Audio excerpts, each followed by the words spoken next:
Je ne vous dirai jamais assez merci pour le soutien que vous apportez au quotidien à ma chaîne Média FTV, la vitrine des valeurs, votre chaîne. Cessez de gémir et de vous lamenter. Ceux qui se lamentent ou gémissent sans arrêt se rendent souvent la vie impossible, car cette manière d'être est une dépense inutile d'énergie. C'est quoi se lamenter? C'est se plaindre bruyamment, recriminer, râler, bouillir de colère, en vouloir à tout le monde, être perpétuellement hargnu. Le verbe gémir est tout aussi évocateur. Les gémissements irritent, agacent. Il faut cesser de se plaindre et de fulminer.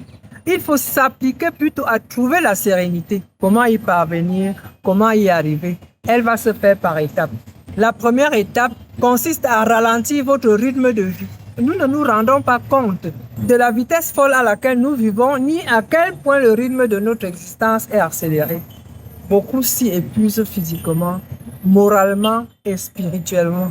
Une personne peut fort bien vivre physiquement une existence paisible tout en maintenant un rythme émotif effréné. De ce point de vue, même un invalide peut vivre à un rythme excessif.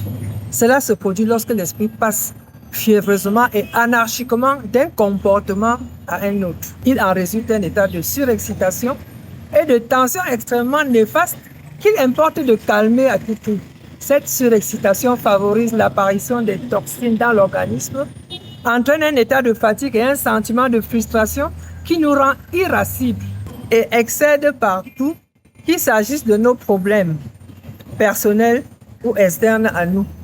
Donc, la sérénité ne peut s'acquérir dans la tumulte et la frénésie. Même si l'insistance, la persistance des obligations qui nous incombent au quotidien créent de grandes tensions, du stress, des frustrations. C'est à se demander si les gens habitués qu'ils sont au stress n'en ont pas besoin pour être heureux. Leur rythme de vie est tel qu'il leur est impossible, dans un très grand nombre de cas, surtout dans les villes, de trouver la paix et le silence seulement. Si l'on s'en référait aux forêts pour une promenade dans un bois, on se rendra rapidement compte que ces forêts constituent en quelque sorte la dernière retraite de l'homme pour échapper à la confusion du monde. En y marchant, on écoute profondément le silence.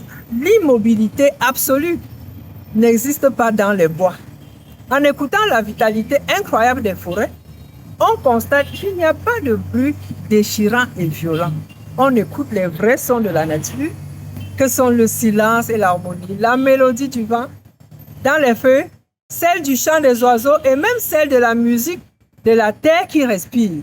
Nous devons, pour cela, profiter de cette vertu curative de la nature. En regardant dans les arbres magnifiques, souvenez-vous des paroles de Jésus, Marc 6.31. Venez à l'écart dans un lieu désert et reposez-vous un peu, donc recherchez le silence. Si on désire y puiser un réconfort salutaire, cessez de gémir et de vous lamenter.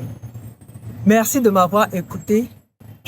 Abonnez-vous, aimez et partagez. La duchesse de Pomme.